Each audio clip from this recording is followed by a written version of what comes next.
if you're not as busy as you want to be and you wouldn't be losing money on it, it's probably not a bad thing to do. Welcome to Life Unleashed, The podcast all about creating the best life for you and your furry best friend. If you're a dog mom on the go, juggling life, work, and the endless joys of being a dog parent, then you're in the right place. I'm Dani. And I'm Nick. And together with the incredible dog mom community from Tails Up Pup, we're here to share advice, stories, and the obsession we have over the love for our dogs. Get ready to laugh, learn, and lean on each other because life with your dog just got even more awesome. So I recently posted a reel about packing a wholesale order and saying, let's package an $800 and something order, but actually we only made $600, and I showed like the whole order. And we got lots of questions and comments about wholesaling. So I figured, why don't we do a whole episode about wholesaling as a small business, as a small handmade business, and give all the ins and outs. I feel like unless you are in business and like do wholesaling stuff, you may not really know anything about how wholesaling works in general. And so I know we did it when we started. Yeah. So what is wholesaling? Wholesaling is when you can buy something and resell it, essentially. So there's, I guess, two people on the side of that equation. There are the people that are wholesaling their products, which is what, we were doing in that real example. We're selling Tails Up Pup products to another store to, for them to be in there. And then kind of like the vice versa as a buyer of someone else's products for you to resell. So those are kind of the two sides of the coin when it comes to wholesaling. In traditional buying aspects, there are these giant trade shows where these companies can go display their products. You can go and buy something and sell it for more than what you just bought it for. Yeah, two types of people go to those shows, the buyers and then the sellers. Mm-hmm. The sellers have the booths. They're selling their products to other buyers. So that's like how buying was always done back in the day and still can be done today. We've been to many of those shows. The Atlanta Mart is like where you can go for the clothing boutiques, and all these clothes are there. You go and shop and you buy these things. And then let's say like we would buy this dress for $10 and then we would sell it for $20 and we would make $10 on that. Or you could sell it for more and make more money. You have to figure out your own margins, but that's typically how wholesaling works. You buy it for 10, you sell it for 20, and something along those lines. That's just the basic realm of how wholesaling works so that you can get the gist of it. In recent times, people have implemented, let's use the internet. So now you can do wholesaling online as well. So there's platforms like Fair. There are other ones like that as well. You can also create your own website for wholesaling, and you can sell these products to companies online as well. So you don't have to go to a trade show, and you could buy something online.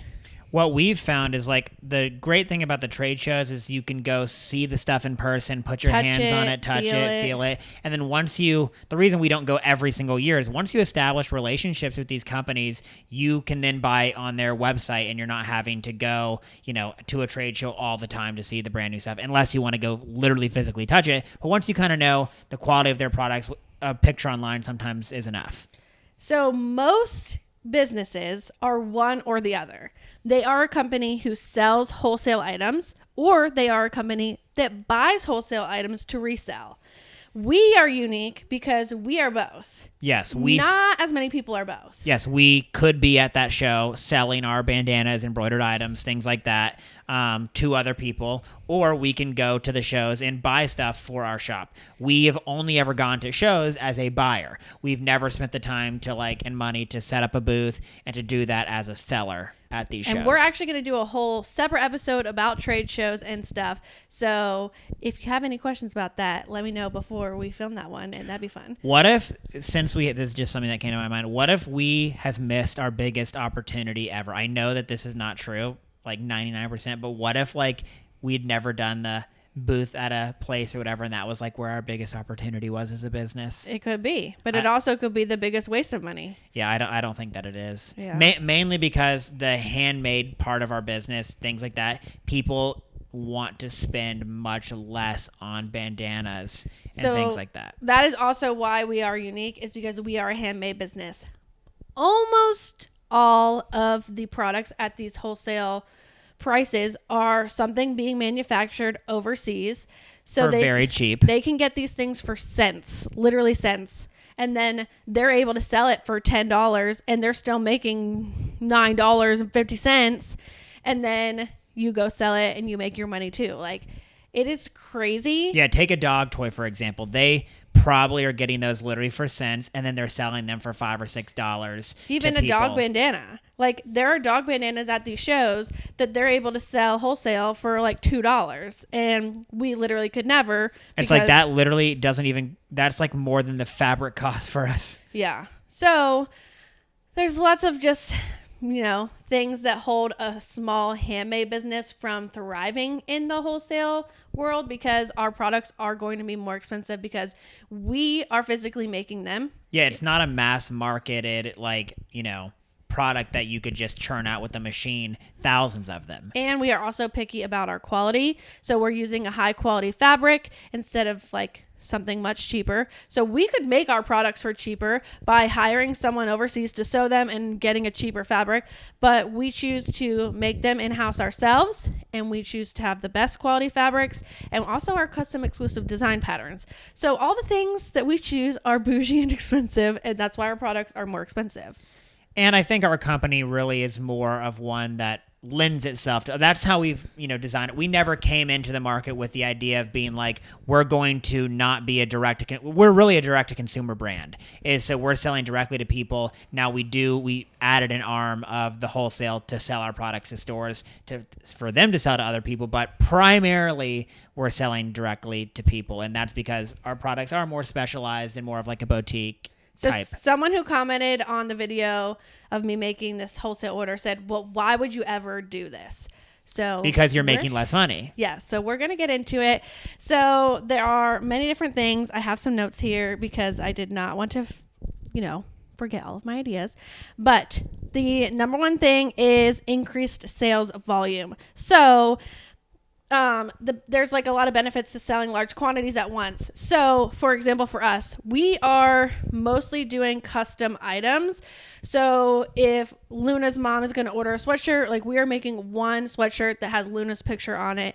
And the time to draw out her sketch and stitch out her sweatshirt and clean that up takes a long time to make that one single item because it was custom designed and made just for her. A true one of one. True one of a kind.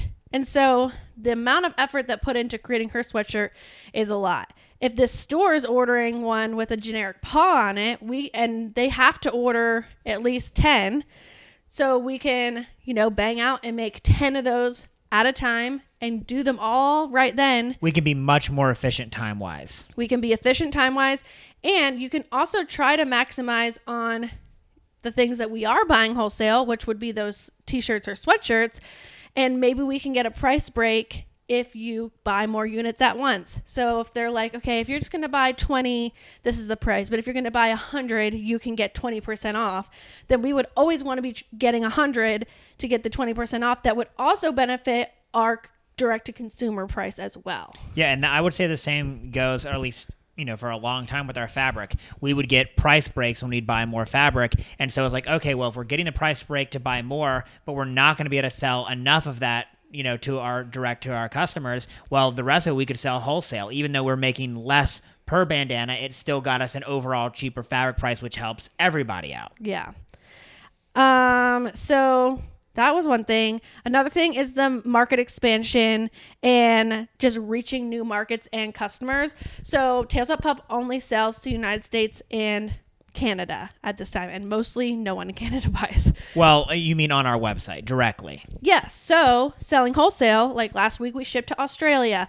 We're in Germany. We're in Italy. We're able to go into these new markets overseas without having to sell direct to the consumer because... And Fair handles all the taxes, the duties, all that stuff. There is a lot more complexity if you're going to manage that on your own website. But Fair and if does you're going to do it one at a time, right. Where if you're doing it in a bulk order, it's much easier.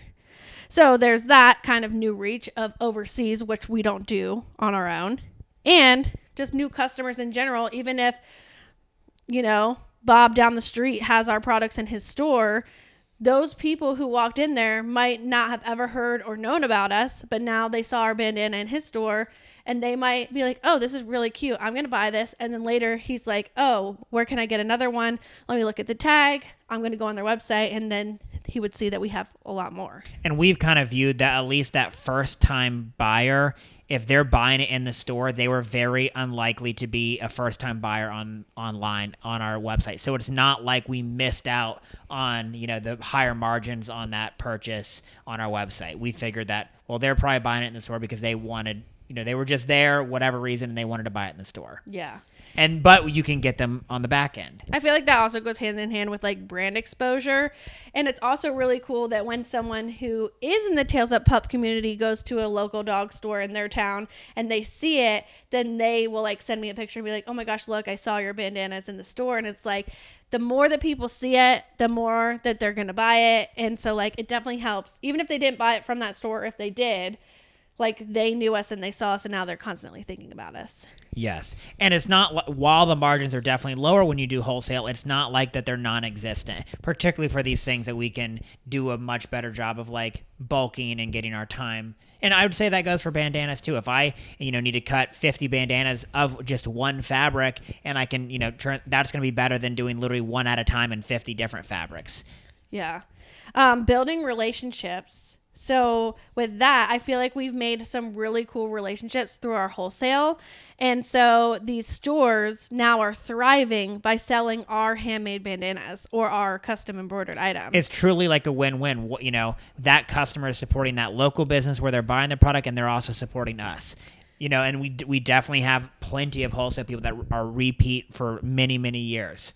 And it just shows that like, that's that cool relationship relationship that we've been able to build. This one kind of goes hand in hand with like what you were just talking about in the first part, but like inventory management is also benefited by this and being able to buy in bulk. So for example, if we want to buy this certain sweatshirt and we have to buy 50 units of it, and we didn't think we could sell to 50 individual consumers with this design or this certain sweatshirt, we're like, okay, well, we think we could sell 25 of them and the other 25 we're going to sell wholesale. And so you're able to have these new products or invest in certain things because your overall market's expanded. Yeah. And you have more people to sell it to. It's definitely harder to get like 50 individuals to buy something than it is to get like a store to buy 50 things. The best example for us in this is the lick mats. So I think we bought like 500 lick mats and we were like, we had never even sold one. So do we think that we could sell 500 lick mats on our website? We had no idea. But we're like, if we have the ability to also sell these wholesale, it's way less risky because we know that this product will sell for other stores as well. And a store is almost always going to be buying, 10 plus at a time or a lot more depending. And so you're able to move a lot more of them at one given time. So I'm going to get into like the challenges and stuff, but this part kind of goes in turn with what you're just saying. So I'll just say it now. But like these wholesale things and platforms, you can set a threshold that they have to meet. Like they can't come and buy, or you could say that they can't come and buy one lick mat. Because for us, that's like negating everything we just said. It's not going to hit any of those things. Yeah, you get none of the benefits all of the bulk. That they're benefiting from is getting to buy something probably for their own dog. Like were they going to sell this one lick mat? I don't know. That seems silly to me. So I just think you should have certain types of thresholds or packs or something that holds them accountable to try to sell this product. So for us, we have a minimum that they have to spend. And then if they come back and reorder, then the minimum's lower, but there still is a minimum. And our minimum is not very high. It's like $100. There's plenty of stores that like we've bought wholesale from or wanted to, and their minimums are crazy. It's like, we can't ever buy from you because we can't sell, 500 of that. Mm-hmm. We need, 100 or less. Yeah. So for us, I think it's like 200 for your first order and 100 for your any order after. And if someone messages me personally and they're like, hey, I just want to restock this one thing or something, then typically we let them. We work with our people. But overall, that can really help hit what you need it to hit. So we talked a lot about the benefits. Yeah, what now are some the of challenges. the what are some of the challenges? So, yeah, the girl who commented was like, why would you do this when you're not making money? So lower profit margins is like the biggest thing, because if we sell a dog bandana to the customer, we're selling it for $20. And if we're selling it to the wholesale people, we're selling it for like $10. So the profit margins are much lower.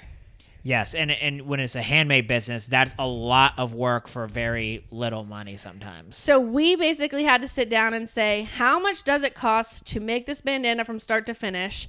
And how much money do we need to make? And how much will we save by doing this in bulk? And how much of all the other things we just listed, of the relationships and the brand exposure and that, how much value is in that for us to make it worth it? And that's how we came up with our numbers. So like coming up with what you need to sell it for and not going below that. And like, yeah, we are one of the more expensive dog bandanas at a wholesale price.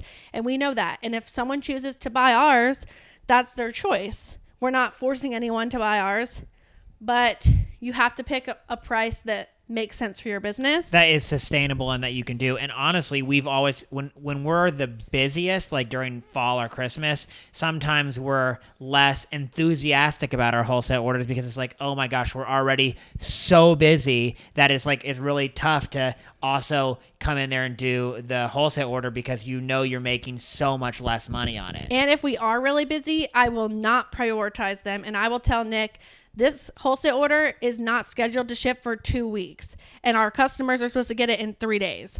So yeah, we prioritize our customers first. We're always going to. But we're not doing that in a bad way. It's the wholesale people, they know the turnaround time. So it's clear to them, and it's also clear to our customers. And because our customers' turnaround time is much faster, we prioritize theirs first, and the wholesale people come next. And I also, like, this past week, I messaged our repeat tried and true wholesale customers, and I said, hey, we're about to be on maternity leave and we're about to enter busy season. We have time to turn these orders fast. So if you would like to place your fall order now, we can get this to you in by this many days.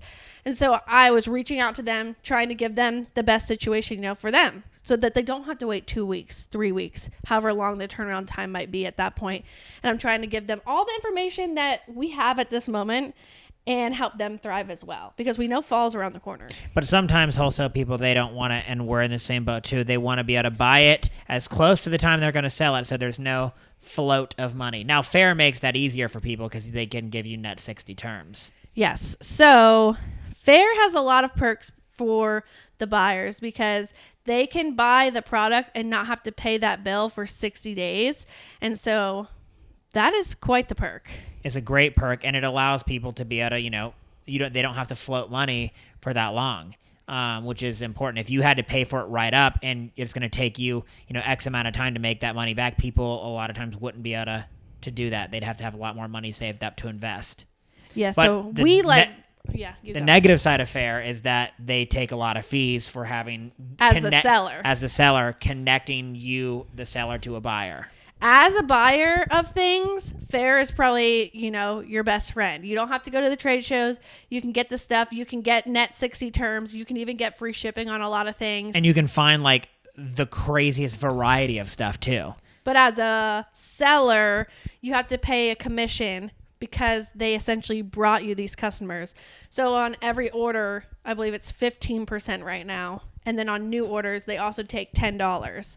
And so it really adds up. And so that's where it can really, so we set our prices. And so like if our dog bandana wholesales for $10, it's really $10 minus 15% that Fair is taking as well. Right, so we have to keep all that stuff into account during these calculations. And I mean, some orders, I feel like we, when we can be the most efficient time-wise, they are better for us. And then others, it's like, man, sometimes it doesn't feel worth it. So another challenge, you kind of already dabbled in this, but like bulk production and logistics. And for us, I feel like when it's busy, the production can get a little backed up sometimes, but we just do the best with what we can. And the logistics, sometimes for us, it's hard to find something to ship these products in. Oh, yes. Well, we have so many boxes and poly mailers and things for the normal size orders that Tails Up Pup customers make. But wholesale is an entirely different story. No customer ever has bought 50 sweatshirts, or typically bought, 100 bandanas. That just not at one time. And so, but wholesale people do that regularly. And so we don't really have as much packing materials for those orders. So sometimes we have to be creative. Yeah, rarely do we have to ship in 2 boxes, but sometimes we do. But for the most part, we're like using boxes that we got from like our own shipments of things and stuff like that. That is one thing like about any type of, I feel like most businesses are this way, but particularly e-commerce businesses, like shipping materials and boxes, like we get a lot of those. And for the wholesale, we do not cover the shipping cost. That goes to the person who bought it from us, but it can be expensive. Depending on where it goes, particularly, because, they can be heavy. And they're heavy. Yeah. Often they're 30, 40 pounds easily. We ship all of our Tails Up Pup orders through USPS, but a lot of our wholesale goes UPS because they're such big boxes and they're so heavy. Yeah, the bigger the box, I feel like starts to get cheaper, and sometimes UPS is the best way. The last challenge that I had was like market competition and just basically saying that there's a lot of dog bandanas on the market. And so for us, like there's a lot of things, if we wanted to like have a booming wholesale market, there's a lot of things we would have to do to try to win over these companies to pick our bandanas over someone else. But we don't put a lot of efforts in it because the margins are so low and we really don't make a ton of money, and we're more doing it for the price breaks and the brand exposure and that type of stuff. We put our wholesale things on Fair. We, keep up with all of the stuff, but we're not putting in extensive efforts to grow our wholesale because to us, it wasn't worth it at this time. Well, I think it's very tough, and I don't know that many companies unless they're even bigger and they have more resources, but like you kind of have to choose what area you're going to try to do the best. And we've chosen, we're a direct-to-consumer brand, and that's where we're going to put most of our effort, and wholesale is just a nice benefit. I think if we wanted to be a successful brand of wholesale, we would have to outsource all of our bandanas overseas and change the quality of products. I think that's the only way we could truly succeed at a big threshold. Well, the bigger the threshold, the harder it is, because say that like Target wants to carry Tails Up Pup bandanas, it's like, dang, Dani and Nick cannot make that many bandanas. Even if we, had our whole team back doing that again, I don't think we could do that. We'd really have to expand to do that. And expanding that much is very hard to do. And the thing that's really tough about that is Target could make 1 or 2 big orders and then be like, you know what, these don't sell that well, done. And it's like, well, to be able to fulfill that stuff, we had to scale up to a huge warehouse and hire this many more. And like, that just is really tough to do. So I think we've heard many stories of like, massive orders really hurting small businesses. It's like a great thing, but it also can be very hard if it's that much more than what you're expecting. And so for us, relatively small businesses, doing wholesale through us, that's stuff that we can handle. But if it was like large brands, like when Francesca's did, we really had to struggle to, fulfill that. It was a lot of stuff. And we had a long time to do it. It would be very different if like that was, if it was guaranteed and it was going to be a lot, then yes, we'd figure out a way to scale up to that. But it never is guaranteed. So now you kind of, if you are listening and you are a business, are thinking, does wholesale make sense for my business? So you kind of have to do a few things. You do your cost benefit analysis and figure out, is this going to work for my business? What do I have to price this at? Is this what is priced in my competitors, or like how far off am I, and how am I going to market this, and am I going to use Fair that takes commission or not? What I would say is that a very kind of rough thought, if I had to say one thing, would be if you're not as busy as you want to be and you wouldn't be losing money on it, it's probably not a bad thing to do, to dabble in. Obviously, the busier you get, then if you're not just trying to build a wholesale business, then you'd want to probably prioritize with your better margin stuff. But yeah, I think dabbling in it if you're not busy enough is a very good way to get exposure. And then this point is important, not just for wholesale, but as your business as a whole, is discovering what your break even point is. What do you have to sell this at just to break even? And then what do you have to sell it at to make the margins that you want to make?